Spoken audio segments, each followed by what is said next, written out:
ఆరారు కాలాల వర్ణాలతో నీరాజనం నీకు అందించనా, ఏడేడు జన్మాల బంధాలతో ఈనాడు నీడు పండించనా. మరి తయారయ్యే ఉన్న వయ్యారంగా సయ్యత్తు ఒళ్ళోకి వాలంగా చూసుకొచ్చానమ్మా చూడు ఉత్సాహంగా చిన్నారి వన్నెల్ని ఏలంగా.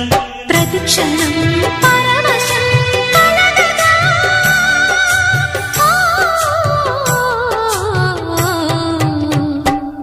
మనసా పలకవే మధుమాసపు కోయిలవై, చెలివే తెలుపవే చిగురాశల గీతికవై.